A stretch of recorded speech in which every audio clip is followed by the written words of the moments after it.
नमस्कार, मैं रवीश कुमार। अलंकारों और विशेषणों से सजाकर बजट ऐसे पेश किया गया है कि ना आगे देखने की जरूरत है, ना पीछे मुड़कर। जिन लोगों ने पिछले बजट को शानदार बताया था, उन्हीं लोगों ने इस बजट को भी शानदार बताया है। ध्यान ही नहीं रहा कि यह बजट ऐसे समय में पेश किया गया है जब पिछली तिमाही की जीडीपी -7.5% थी। माइनस जीडीपी का बजट पॉजिटिव बताया जा रहा है। बजट लिखने वाले का कौशल कमाल होता है।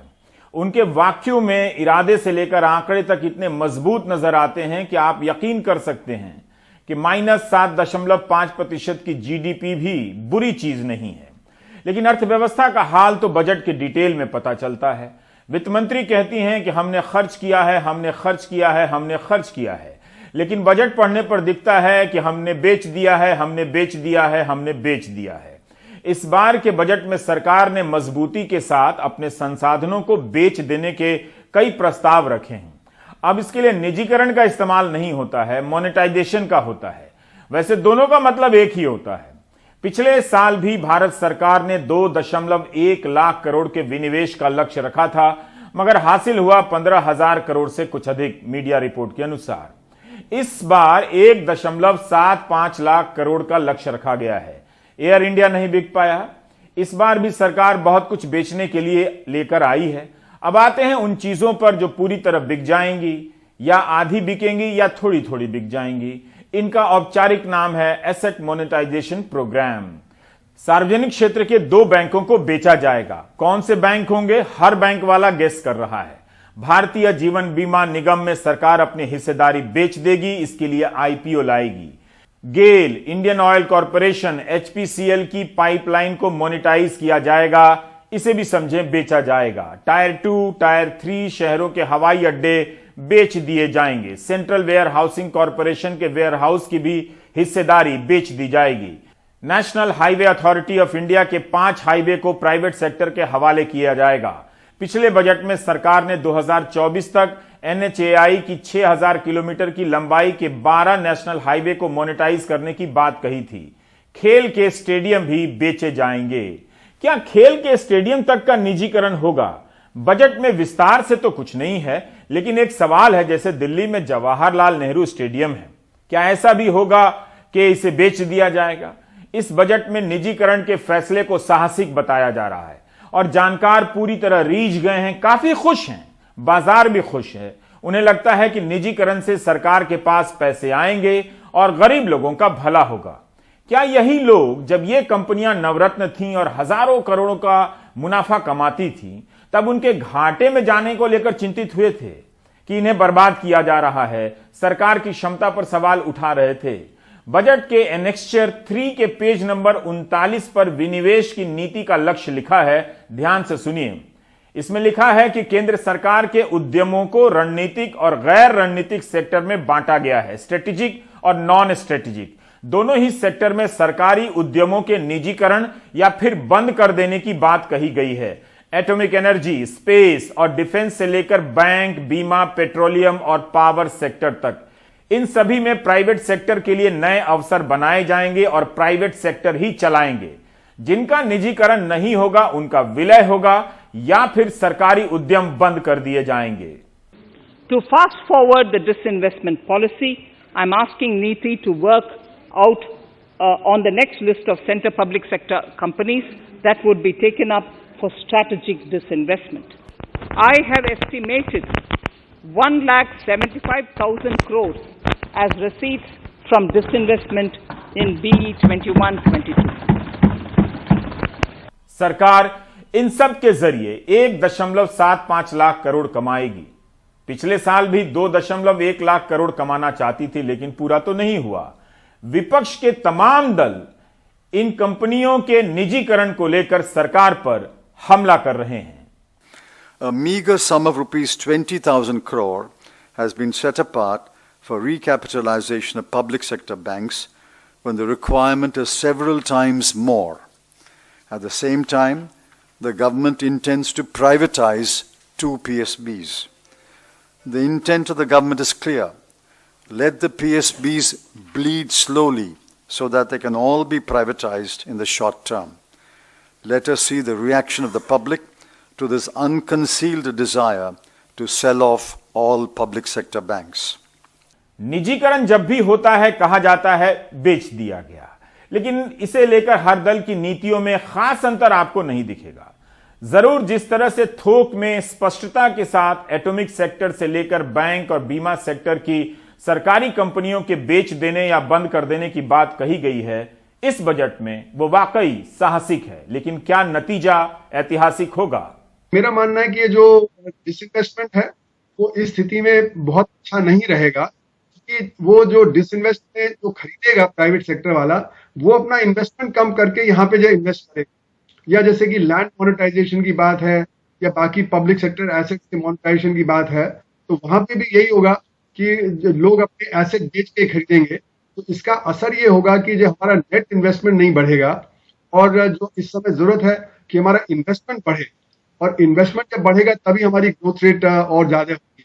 दूसरी बात यह है कि इस समय हमें पब्लिक सेक्टर की सख्त जरूरत है, क्योंकि पब्लिक सेक्टर ही जब क्राइसिस होता है तो काम में आता है। अगर हम पब्लिक सेक्टर को डिसइन्वेस्ट करते चले जाएंगे तो कुछ समय बाद जब और पैंडेमिक आएगा या और कोई परेशानी आएगी तो हमारे पास पब्लिक सेक्टर कमजोर होगा और वो हमें मदद नहीं कर पाएगा इकोनॉमी को दोबारा रिस्टोर करने के लिए। तो इसलिए मेरा मानना है कि जो पैंडेमिक का एक लेसन है वो ये है कि हमें पब्लिक सेक्टर को और सुचारू रूप से चलाना चाहिए, उसको और सुदृढ़ करना चाहिए, न कि उसको प्राइवेटाइज करना चाहिए और डिसइन्वेस्ट करना चाहिए।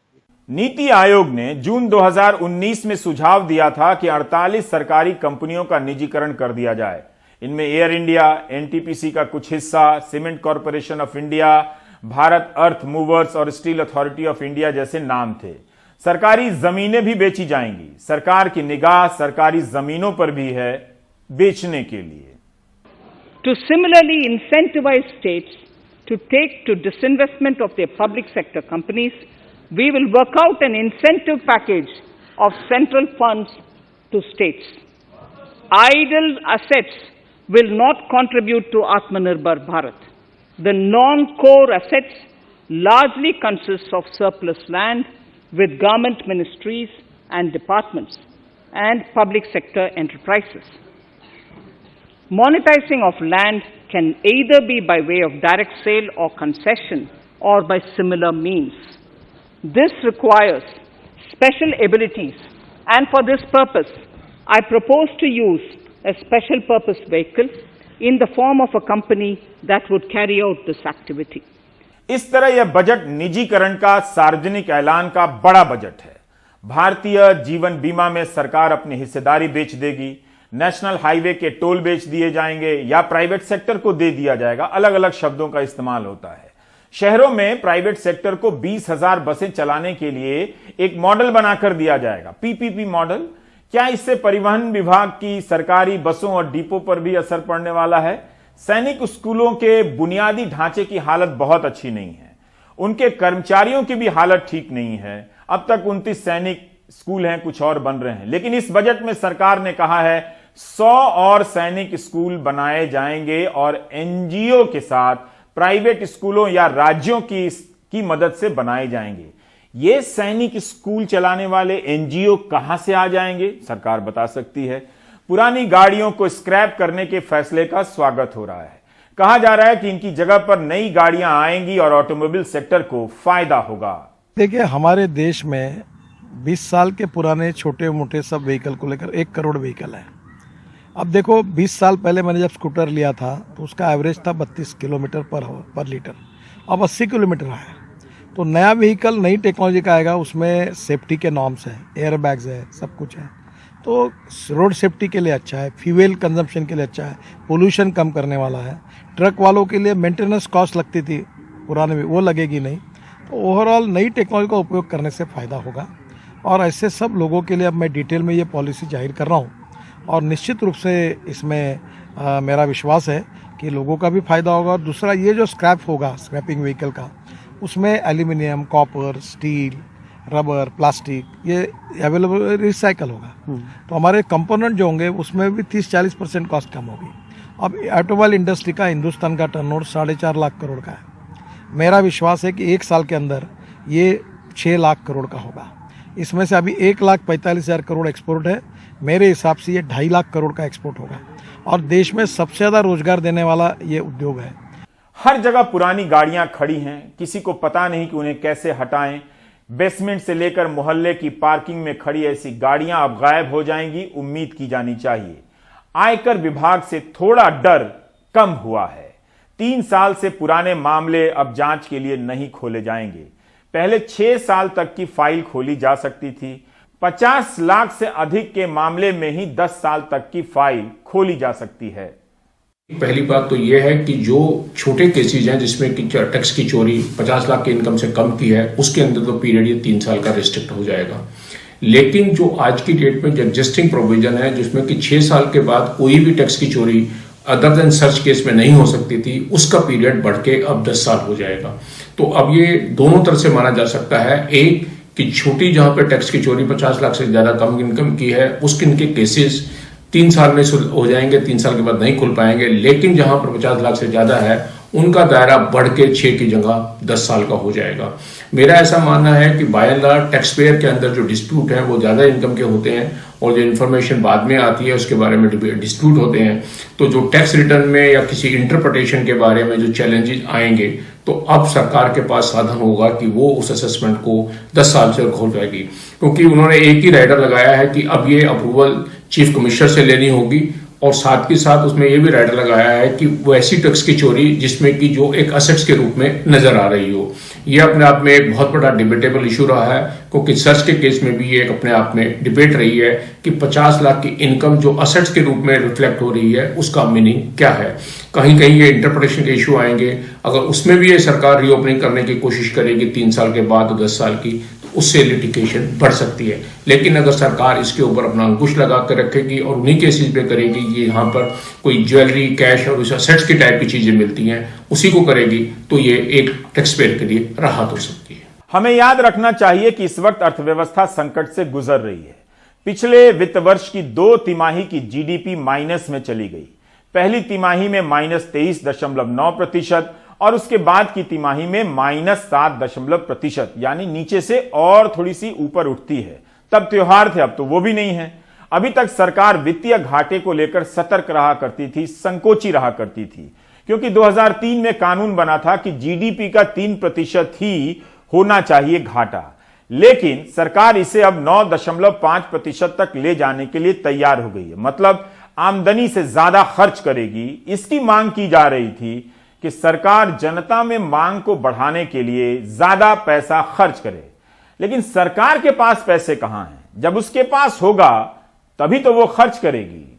वित्तीय घाटा यानी फिस्कल डेफिसिट की बात जो चल रही है, मेरा मानना है कि पूरा जो अभी आंकड़े सही नहीं है, क्योंकि जो रिवाइज्ड एस्टिमेट्स हैं वो भी रिवाइज हो जाते हैं और एक्चुअल आते आते तक उसमें काफी रिवीजन हो जाता है। तो मेरा मानना है टैक्स कलेक्शन को ज्यादा दिखाया गया है, तो इसलिए ये जो फिस्कल डेफिसिट है और बढ़ जाएगा। और दूसरा जो ऑफ बैलेंस शीट आइटम्स हैं, कुछ को तो इंक्लूड कर लिया गया है इस साल, लेकिन फिर भी काफी चीजें जो इंक्लूड नहीं होती हैं, तो ये फिस्कल डेफिसिट और ज्यादा बढ़ा हुआ दिखेगा। और अगर हम फिस्कल डेफिसिट को सेंटर, स्टेट्स और पब्लिक सेक्टर का तीनों का मिला के देखें, तो वो मेरा मानना है कि इस समय कम से कम जो गिरा हुआ जीडीपी है उसका करीब 15% से भी ज्यादा है, 20% के आसपास होगा। तो इसलिए फिस्कल डेफिसिट काफी बढ़ा हुआ है, लेकिन इससे घबराना नहीं चाहिए, क्योंकि हमें इस समय एक्सपेंडिचर बढ़ाने की जरूरत है, जिससे कि जो गरीब आदमी है उसके हाथ में परचेजिंग पावर जाए। पर ये फिस्कल डेफिसिट के आंकड़े जो सरकार दे रही है वो अभी भी तब्दील होंगे जैसे जैसे डेटा और आएगा। वित्त मंत्री ने यह भी कहा है कि 15वें वित्त आयोग की सिफारिशों के आधार पर केंद्र सरकार द्वारा प्रायोजित योजनाओं की संख्या में कटौती की जाएगी। इस बजट में बहुत सी ऐसी योजनाएं हैं जिन पर अगले 3 या 5 साल में होने वाले खर्च का ब्यौरा दिया जाएगा। इससे होता यह है कि जब 5 साल की अनुमानित राशि एक साथ बता दी जाती है, तब हेडलाइन बड़ी हो जाती है और उसका प्रतिशत भी भाग जाता है, ऊपर चढ़ जाता है। इसलिए बजट को समझने के लिए कम से कम आपको इस बजट को समझने के लिए 2019 के बजट को भी देखना पड़ेगा, 2020 के भी। एक उदाहरण देता हूं। जुलाई 2019 के बजट में वित्त मंत्री ने नेशनल रिसर्च फाउंडेशन बनाने की बात कही। 2 साल बीत गए, अब जाकर 50,000 करोड़ खर्च करने का प्लान बना रही हैं, उसका पैसा दे रही हैं, जो अगले 5 साल में खर्च होगा। हम रिसर्च इकोसिस्टम को लेकर इतने सीरियस हैं कि घोषणा के 2 साल बाद पैसे की घोषणा करते हैं। प्रधानमंत्री आत्मनिर्भर स्वस्थ भारत योजना के तहत 64,180 करोड़ रुपए का प्रावधान किया गया है, लेकिन यह राशि अगले 6 साल में खर्च होगी। इस पैसे से प्राइमरी हेल्थ सेंटर और सेकेंडरी और टर्शियरी हेल्थ सिस्टम को ठीक किया जाएगा। जल जीवन मिशन शहरी योजना लॉन्च हुई है। 2.86 करोड़ घरों में नल के पानी का कनेक्शन दिया जाएगा। यह योजना भी अगले 5 साल में लागू होगी और इसका खर्चा होगा 2,87,000 करोड़। बुनियादी ढांचे के सेक्टर को लंबे समय तक का कर्ज मिले, इसके लिए डेवलपमेंट फाइनेंशियल इंस्टीट्यूशन की घोषणा की गई है, जो अगले 3 साल में 5 लाख करोड़ तक का कर्ज देने की क्षमता से लैस होगी और सरकार इसके लिए 20,000 करोड़ रुपए दे रही है। असम में 19,000 करोड़ की लागत से नेशनल हाईवे का काम चल रहा है। अगले 3 साल में 1,300 किलोमीटर नेशनल हाईवे बनाने के लिए 34,000 करोड़ देने की बात कही गई है। सरकार ने डीप ओशन मिशन के लिए अगले 5 साल के लिए 4,000 करोड़ का प्रावधान किया। इसके तहत गहरे सागर में खोज का कार्य संपन्न किया जाता है, खनिज वगैरह का। डीप ओशन मिशन की घोषणा कब हुई थी? पीआईबी की एक प्रेस रिलीज है। 30 मई 2017 को पृथ्वी विज्ञान मंत्रालय ने घोषणा की कि सरकार ने 8,000 करोड़ की डीप ओशन मिशन को मंजूरी दे दी है, जो जनवरी 2018 में लॉन्च होगी। सोचिए, ये फरवरी 2021 है, 4 साल बीत गए, अब 4,000 करोड़ का प्रावधान किया गया है, वो भी अगले 5 साल में। यानी जो पैसा अब तक खर्च हो जाना चाहिए था वो अब अगले 5 साल में होगा। देरी कितनी हुई जाने दीजिए। इसी तरह से होता है, कभी ऐलान बड़ा हो जाता है, कभी पैसा घट जाता है। 2016 में कृषि मंडियों को डिजिटल बनाने के लिए ई नाम की योजना लाई गई। 2 साल में 585 मंडियों को जोड़ने का लक्ष्य रखा गया, लेकिन मई 2020 तक यह संख्या 585 ही रही। मई 2020 में 415 मंडियां जुड़ी तो संख्या 1,000 हुई। अब 1,000 और मंडियों को जोड़ने का लक्ष्य है। कब तक जोड़ेंगे इसका जिक्र नहीं है। भारत में करीब 7,000 मंडियां हैं, होनी तो चाहिए 41-42,000। तो यह हमारी रफ्तार है मंडियों को आधुनिक बनाने की। आर्थिक मसलों के पत्रकार अनिंद्यो चक्रवर्ती ने ट्वीट किया है कि इस बार के बजट में 6% की कटौती की गई है। कृषि बजट में प्रधानमंत्री किसान सम्मान योजना की राशि भी 13% कम हो गई है। 75,000 करोड़ से 65,000 करोड़ की राशि हो गई है। दरअसल पिछले बजट के रिवाइज्ड एस्टीमेट में ही 65,000 करोड़ हो गया था 75,000 से, और इस बार 65,000 करोड़ ही रखा गया है। कहीं इस बजट के रिवाइज्ड एस्टीमेट में इससे भी कम राशि ना हो जाए। हम देखते हैं एलोकेशंस, तो हमें बड़ा अच्छा लगता है कि एलोकेशन अब इसी साल नहीं रवीश जी, बल्कि आप पिछले 10 सालों से देखें तो एग्रीकल्चर की जो अलग अलग स्कीम्स के अंदर एलोकेशन होती है बहुत अट्रैक्टिव लगती हैं। और शायद यही एक कारण होगा कि अगले दिन अखबारों में आता है ग्रीन बजट, कोई कहता है कि देश हरियाली की तरफ बढ़ेगा, कोई कहता है कि किसान ही देश की लाइफलाइन है। ये सब हेडलाइंस अखबारों में आते हैं क्योंकि इस तरीके की जो स्कीम्स हैं बड़ी अट्रैक्टिव स्कीम्स होती हैं और लगता है कि इसमें बहुत विकास का रास्ता है या चेंज जो है वो पर्याप्त हो रही है। लेकिन जो इम्प्लीमेंटेशन है वो हमने कभी देखा नहीं कि जो बजट एलोकेशन जो है उसके अगर बनिस्बत हम देखें कि उसकी इम्प्लीमेंटेशन कैसी हुई है वो नहीं देखी जाती है। यही एक कारण होगा कि गुस्सा किसानों का जो है वो हम जो देख रहे हैं वो इसलिए भी है क्योंकि जो ये प्रोमिसेस थे वो डिलीवर नहीं हुए ग्राउंड पर। और वो मुख्यतः इसलिए भी डिलीवर नहीं हुए रवीश जी की सबसे बड़ी इंपॉर्टेंट चीज है, जैसे अभी वेणु बता रहे थे कि इंफ्रास्ट्रक्चर डेवलपमेंट पे तो हमारा फोकस जो रहता ही है, क्योंकि ये इंटरनेशनल सोच का है कि इंफ्रास्ट्रक्चर डेवलपमेंट होगी तो जीडीपी बढ़ेगी, क्योंकि वही एक तरीका है आसानी से जो जीडीपी बढ़ाने का है। तो हर जगह इन्वेस्टमेंट तो जीडीपी बढ़ती जाएगी। लेकिन जो ह्यूमन कैपिटल है उस पर इन्वेस्टमेंट, सिर्फ ये नहीं कि 100 सैनिक स्कूल खोल दिए जाएं, मुझे लगता है कि उसमें खेती में बहुत ज्यादा इसमें स्कोप होता है ह्यूमन कैपिटल का, जो हम नहीं देख रहे हैं कहीं भी जो पर्याप्त मात्रा में या एलोकेशन जो हो उस तरफ जाए। जो बैंक का कर्ज है ना, किसान देने के लिए सक्षम है और किसान देगा, पर किसान की फसल का जो रेट है वो उसको मिल जाए तो किसान किसी का कर्ज का मोहताज नहीं रहेगा। और भी अच्छा होना था बजट। ये तो हम तो सोचते थे कि किसानों के बहुत खुशी होगी, पर लेकिन इतने में और निराश तो हो रहा है। बजट में किसी न किसी रूप में किसानों को दिया गया है। किसानों को मतलब अब ये ज़्यादा समझ में तो नहीं आया, लेकिन किसी न किसी रूप में जो बजट बढ़ा है वो किसानों को दिया हुआ है, तो उससे हम संतुष्ट हैं। एमएसपी को कानूनी जमा पे रहना, या मान लो किसान की तीनों कानून की मांगे जो भी उसमें संशोधन करना, एक संतोषजनक सरकार को जवाब देना चाहिए था कि आपको हम सरकारी एमएसपी ये देंगे, इस पे MSP से नीचे अगर खरीदी होती है तो इसके लिए ये कानून है, व्यापारी का लाइसेंस व्यस्त होगा, या जो भी एक किसान को, या आपको हम ट्रैक्टर ले रहा हो तो हम आपको 1 लाख की सब्सिडी दे रहे हैं ट्रैक्टर में, क्या है ये? जाहिर है सरकार के पास घोषणा है मगर रोकड़ा नहीं है। जैसे ही खबर आई कि एक नया कृषि सेस लगने वाला है अधिभार, लोगों को लगा कि पेट्रोल और डीजल के दाम और बढ़ जाएंगे। पेट्रोल पर 2.5 रुपए प्रति लीटर और डीजल पर 4 रुपए प्रति लीटर एग्रीकल्चर सेस लगेगा, लेकिन वित्त मंत्रालय के अधिकारी का कहना है कि इससे उपभोक्ताओं पर कोई असर नहीं पड़ेगा। यही नहीं, पेट्रोलियम सब्सिडी भी 68% कम कर दी गई है। LPG और केरोसिन पर 40,195 करोड़ की सब्सिडी दी गई थी 2020 में, अब यह घटकर 12,995 हो गई है। क्या इससे गैस का सिलेंडर महंगा हो जाएगा? क्या जो गरीब लोगों को सब्सिडी वाला सिलेंडर दिया जाता था उनके लिए महंगा हो जाएगा? शायद हो जाएगा, बिल्कुल हो जाएगा। नेशनल एजुकेशन मिशन का बजट भी 7,500 करोड़ से ज्यादा की राशि उसमें कम कर दी गई है। आज का बजट भारत के आत्मविश्वास को उजागर करने वाला है और साथ ही दुनिया में एक नया आत्मविश्वास भरने वाला है। आज के बजट में आत्मनिर्भरता का विजन भी है और हर नागरिक, हर वर्ग का समावेश भी है। फिक्की, CII से लेकर तमाम संगठनों ने भी इस बजट की तारीफ की है और साहसिक बताया है। काफी खुश हैं क्योंकि बाजार भी उछल रहा है। बजट भाषण में रक्षा मामलों का जिक्र नहीं आया तो कई लोगों को यह अजीब लगा। अब आते हैं स्वास्थ्य का बजट, उसे लेकर 2,23,846 करोड़ बताया गया। इस वृद्धि को कोई ऐतिहासिक, कोई साहसिक, दावा किया जा रहा है कि 137% की वृद्धि है। क्या वाकई ये 137% की वृद्धि है? आत्मनिर्भर स्वस्थ भारत योजना से उन्होंने शुरू किया बजट स्पीच में, एंड 64,000 का एलोकेशन उन्होंने अनाउंस किया है सिर्फ इस स्कीम के लिए। बट एक्चुअली अगर हम बजट डॉक्यूमेंट में देखें तो इस स्कीम का एक भी जिक्र नहीं है, तो ये क्लियर नहीं है कि ये एलोकेशन कब होगा और कैसे होगा, क्योंकि उन्होंने ये भी बोला कि अगले 6 साल में ये स्कीम का रोल आउट होगा, तो इस बजट में एक्चुअली इसका कोई भी मेंशन नहीं है। एंड दूसरी बात, ये काफी धमाकेदार नंबर उन्होंने अनाउंस किया है कि the health budget has increased to about 2 lakh crore, मतलब इसका 137% इंक्रीज हुआ है पिछले साल के बजट से।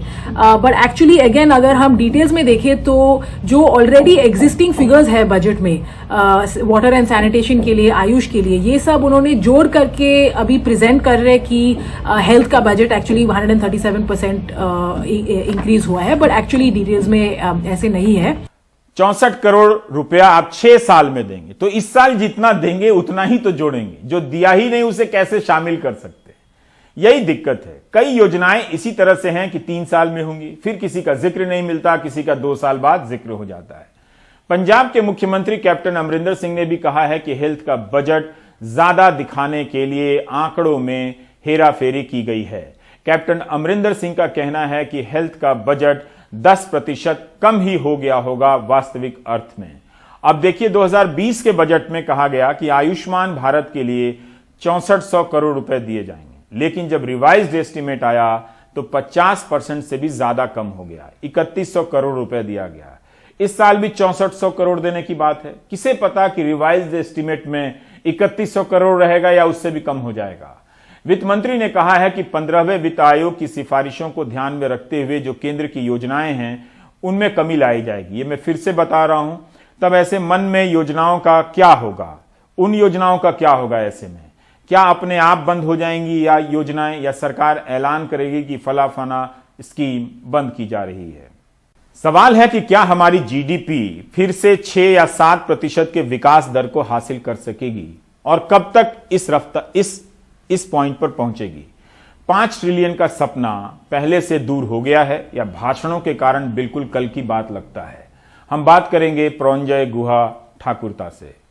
परंजय गुहा ठाकुरता, मेरा सवाल यह है कि सबको इसे ऐतिहासिक बता रहा है, बाजार उछल रहा है, उम्मीदें जता रही हैं, बहुत सारे जानकार उम्मीदें जता रहे हैं। मैं ये जानना चाहता हूं कि इस बजट को 3-4 बिंदुओं में अगर समेटा जाए तो वो क्या मुख्य बिंदु आपकी नजर से सामने आते हैं?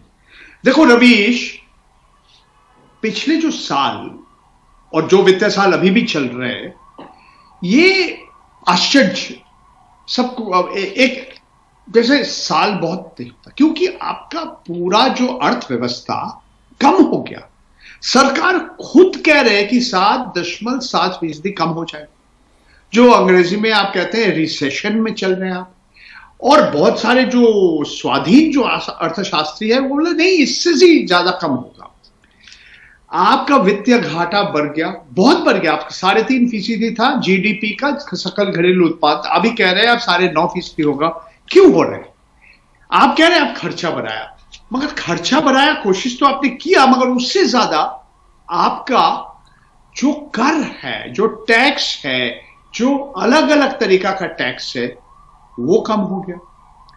आप कैसे, आप सरकार का टैक्स बढ़ रहा है, आप पेट्रोल के और डीजल के ऊपर जो एक्साइज ड्यूटी है वो आप बढ़ा रहे हैं, इसीलिए सरकार का पैसा आ रहा है। और आने वाले जो वित्तीय साल में जो बजट में साफ लिखा हुआ है, आप पेट्रोल और डीजल के ऊपर एक सेस लगा रहे हैं।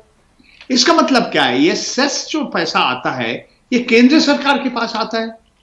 आप जो एक्साइज ड्यूटी है ना, वो तो आपको राज्य सरकार के साथ आपको देना पड़ता है, बांटना पड़ता है, वो आप नहीं कर रहे।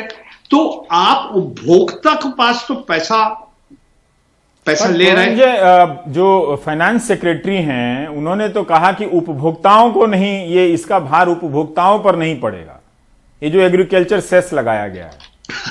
देखिए, दाम तो जहां पे पहुंच गया आप जानते हैं, पेट्रोल का कितना दाम हो गया, कितना कीमत हो गया, डीजल का कितना। अब इसके बाद कह रहे हैं कि उपभोक्ता के ऊपर और भार और इससे ऊपर बोझ नहीं पड़ेगा। आप कह रहे हैं सेस 2.5 रुपया पर लीटर पेट्रोल के ऊपर, 4 रुपया पर लीटर डीजल के ऊपर। आपका जो दाम है, जो कीमत है, वो तो आसमान तक पहुंच गया है। कुछ दिनों के बाद इस तरह से अगर उठेगा तो 100 रुपया हो जाएगा डीजल और पेट्रोल का कीमत। तो आपने बढ़ा दिया, बहुत बढ़ गया, फिर आप बोल रहे हैं कि मैं उपभोक्ता के ऊपर वजन नहीं और भार और नहीं होगा और उसके ऊपर बर्डन नहीं होगा। तो ये मुझे समझ में नहीं आ रहा है वित्त सेक्रेटरी कैसे ये कह सकते हैं।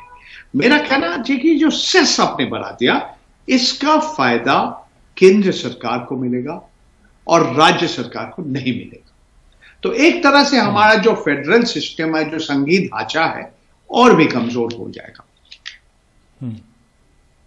और जो मैं ये जानना चाहता हूं कि ये निजीकरण को लेकर कहा गया है, ठीक है, कि सरकार के पास पैसे नहीं हैं, उसे पैसा चाहिए, अलग अलग टुकड़ों में प्राइवेटाइजेशन होता था, हो ही रहा था, तो सरकार ने एक साथ जमा करके कहा कि हम इतने सारे ये लिस्ट है, इन सबको प्राइवेटाइज कर देंगे। ठीक है, ये आज नहीं, मोदी सरकार, भारतीय जनता पार्टी का सरकार बहुत साल से कह रहे हैं। वो उसका एक ही रास्ता है, उनका कहना है सारे सरकारी संस्था जितना आप कोशिश कीजिए इसको बेच दीजिए।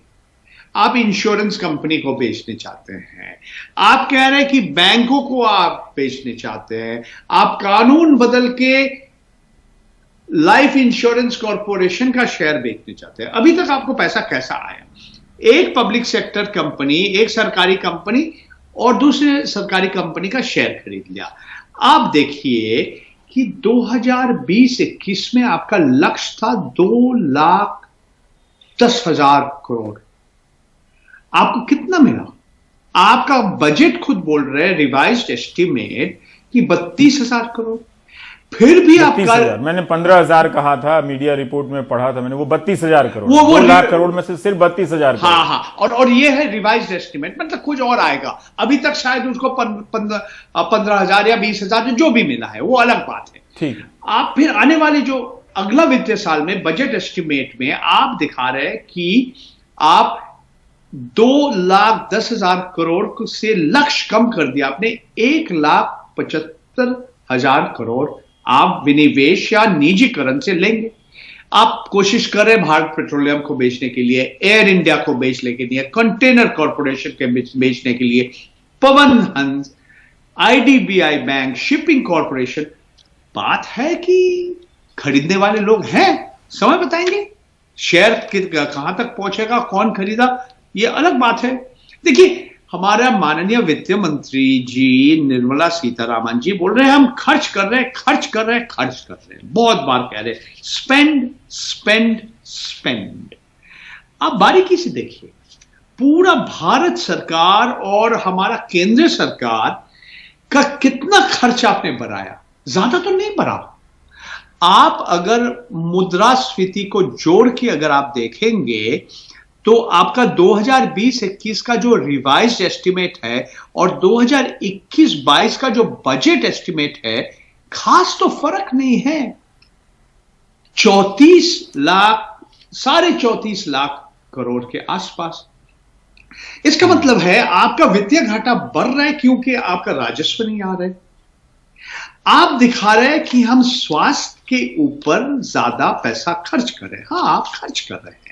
आप कह रहे हैं 137% ज्यादा पैसा खर्च कर रहे हैं निर्मला सीतारामन जी, मगर एक कारण है, वो कारण है कि आप 35,000 करोड़ ज्यादा ये महामारी के लिए, ये कोरोना के वैक्सीन के ऊपर खर्चा है। ये एक सबसे बड़ा कारण है जिसके ऊपर आप खर्च कर रहे हैं। ठीक है, आप समझ गए जी जी। आप मंत्रालय देखिए, department of health and family welfare देखिए, उनका उतना नहीं बढ़ा। आपका जो इस साल जो खर्च किया 78,886 करोड़, आने वाले साल में बजट एस्टिमेट कम हो रहा है, थोड़ा बहुत आपका हो रहा है। हाँ बोलिए जी। परंजय, मेरा सवाल यह है कि जिस स्थिति में अर्थव्यवस्था है, सरकार के पास चुनौतियां हैं, वो भले ना कहे, पॉजिटिव बात करते रहे, आत्मनिर्भर की बात करती रहे, क्या उस सिचुएशन से बाहर आने के लिए जो भी ये उपाय बता रहे हैं, क्या ये एडमिट कर रहे हैं कि इतनी स्थिति खराब है? वो जो बजट है वो उस खराब सिचुएशन को रिफ्लेक्ट करता है क्या? बिल्कुल, ये साफ दिखाई दे रहा है कि भारतवर्ष का अर्थव्यवस्था बहुत ही खराब है। जो आर्थिक समीक्षा, जो इकोनॉमिक सर्वे, जो आंकड़ा आपको दिया, आप अगर सब कुछ अगर हटा देंगे, मुद्रास्फीति का जो असर पड़ता है वो हटा देंगे, आप क्या कह रहे हैं कि 2 साल पहले आपका अर्थव्यवस्था जहां था, आपको कितना बढ़ रहे हैं? आपका बढ़ रहा है सिर्फ 2.5% बढ़ेगा आपका इस वित्तीय साल में, क्योंकि आपका जो सकल घरेलू उत्पाद जीडीपी कम हो गया। आप अप्रैल और जून का महीना में लगभग 24%, और उसके बाद जो जुलाई अगस्त सितंबर में और 7.5%। इकोनॉमिक सर्वे में आप देखिए ना, आप लोगों का तो क्या हम बेच कर इस सिचुएशन से निकल जाएंगे? सारी कंपनियों को बेच देने से, वहां से पैसा लाकर इन्वेस्ट करने से इससे निकल जाएंगे? नहीं, मिडिल क्लास को तो कुछ मिला नहीं, तो खर्च कौन करेगा? डिमांड कहां से आएगा? यही तो बात है, आप नहीं निकलेंगे। आप दिखा रहे हैं कि हमारा स्थिति ऐसे वी शेप, वी करके ऊपर आ जाएगा, हमें तो नहीं लिख रहे, कैसे आएगा? अब देखिए, आज कृषि क्षेत्र का कृषक आंदोलन कर रहे हैं। आप कृषि क्षेत्र को वो खर्चा बढ़ाया? आपने नहीं बढ़ाया। मनरेगा आप लोगों को नौकरी दे रहे हैं, ठीक है, आपका जो लक्ष्य था बहुत बढ़ गया, काफी बढ़ गया। आने वाले साल में आप बढ़ा रहे? नहीं बढ़ा रहे। आपका जो पिछले जो वित्तीय साल में जो था उससे ऊपर काफी बढ़ गया इस साल में, मगर आने वाले साल में आप नहीं बढ़ाने चाहते। तो आप एक तरह से पूरा दक्षिणपंथी राजनीति आपका है। आप रोजगार के बारे में नहीं कह रहे। आप पूरा बजट में देखिए ना, निर्मला सीतारामन जी का जो भाषण जो 2 घंटा से ज्यादा लिया, मनरेगा का बात उन्होंने एक बार भी किया नहीं किया। तो मेरा ख्याल है, देखिए, ये अर्थव्यवस्था बहुत खराब है और सरकार का जो राजस्व है वो कम हो रहा है। आप कह रहे हैं हम खर्च करेंगे ज्यादा, आप कहां से खर्च करेंगे, कैसे खर्च करेंगे? ठीक है, ये साफ नहीं। बहुत बहुत शुक्रिया परंजय गुहा ठाकुरता बताने के लिए। बजट की सारी बारीकियां एक कार्यक्रम में, ना तो एक दिन में पहले दिन नहीं हो सकती हैं, बहुत लोगों की जरूरत होती है, तो जाहिर है बहुत सारी बातें छूट भी गई हैं। मैं ये नहीं मानता कि इस बजट में मिडिल क्लास के लिए कुछ भी नहीं है, सारा कुछ तो मिडिल क्लास के लिए ही हो रहा है, और कुछ नहीं है तो कम से कम पढ़ने के लिए बजट तो है। तो जो आपको पढ़ने के लिए मिल रहा है बजट, वो कैसे नहीं आपके लिए कुछ नहीं है। ब्रेक के बाद बात करेंगे किसानों की।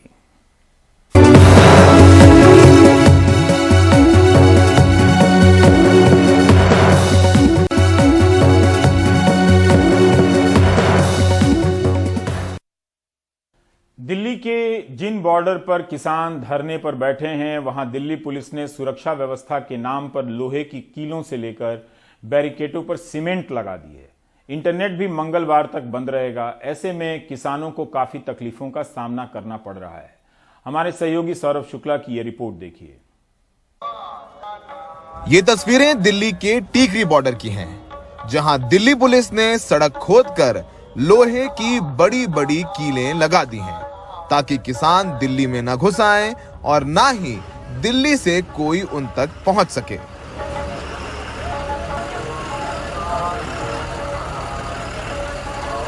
दिल्ली के सिंघू, टीकरी और गाजीपुर बॉर्डर पर पुलिस ने बैरिकेडों के बीच सीमेंट भी डाल दी है। न अब कोई किसान प्रदर्शन स्थल तक दिल्ली से पैदल पहुंच सकता है और न ही कोई पैदल यहां से बाहर आ सकता है। यहां तक कि दिल्ली पुलिस ने तलवारों से मुकाबला करने के लिए लोहे की तलवार जैसी दिखने वाली लाठियां भी तैयार कर ली हैं। लगातार तीसरे दिन भी दिल्ली की सीमाओं पर इंटरनेट ठप रहा, जिसकी वजह से प्रदर्शन पर बैठे किसान आज प्रस्तुत किए गए बजट को नहीं देख पाए। बीच बीच में बिजली कटौती भी जारी है, जिससे लंगरों पर लगी मिक्सी और पानी की मोटरें भी चल नहीं पा रही हैं। सरकार से लारे ला रही है और कुछ नहीं। तो इंटरनेट के बजट देख पाए? नहीं, बिल्कुल नहीं देख पाए। क्यों? नेट चल नहीं रहा, कहाँ देखें? हमारे को टीवी नहीं है, कुछ पेपर नहीं, कुछ नहीं है। आपको पता नहीं चलता है क्या हुआ? नहीं, कई बार किसको हमें कॉल करते हैं, कोई कॉल भी नहीं लगता। लेकिन इन तमाम समस्याओं के बावजूद भी सिंघू बॉर्डर पर हजारों की तादाद में किसानों का आना जारी है। राकेश टिकैत के आंसुओं का ये जबरदस्त असर है कि सिंघू बॉर्डर पर पंजाब के किसानों से ज्यादा हरियाणा और यूपी के किसान पहुंच रहे हैं। हालात ये हैं कि सिंघू बॉर्डर पर पहुंचने के लिए घंटों जाम का सामना करना पड़ रहा है। आप कहां से हैं? गांव लुहारी जी, तहसील बड़ौत, जिला बागपत। तो यहाँ पर आए सिंघू बॉर्डर पर? हाँ, किसानों के हक में। किसानों के हक में आए? हाँ जी। और कब तक रहेंगे? बहुत काफी दिन तक, जब तक धरना रहेगा जब तक रहेंगे। क्या भावना हुई कि आप लोग आ गए यहाँ पर बड़ौत से? भावना है जी, किसानों के लिए बहुत गलत हो रहा है काम। आप हरियाणा से आए हैं? सोनीपत से। सोनीपत से आए आप? गड्डी। कब आए? 3 दिन हो गया है। 3 दिन हो गए। और राकेश टिकैत जी का जो भावुक हुए उनके? ठीक है। हाँ, ठीक। एक नंबर का काम हो। हरियाणा से आ रहे हैं? हरियाणा से काफी लोग आ रहे हैं लगातार। काफी लोग आ रहे हैं, काफी। 150 गाड़ियाँ आ रही है आपकी? 150 गाड़ियाँ ट्रैक्टर आ रहे हैं हमारे। लोहे की कांटों वाली तारें बताती हैं कि दिल्ली के तमाम बॉर्डरों पर पुलिस की तैयारी कितनी जबरदस्त है। किसान कहीं आगे ना आ जाएं, इसकी तैयारी पूरी तरीके से कर रखी है। लेकिन सबसे बड़ा सवाल ये है कि इन तारों से, इन बैरिकेड से जो तमाम सुविधाएं किसानों तक पहुंच रहे थे, चाहे वो पानी हो, चाहे वो रसद हो, उसमें समस्या जरूर आ रही है। सिंघू बॉर्डर में सहयोगी सुधीश कुमार राम के साथ सौरभ शुक्ला, NDTV इंडिया।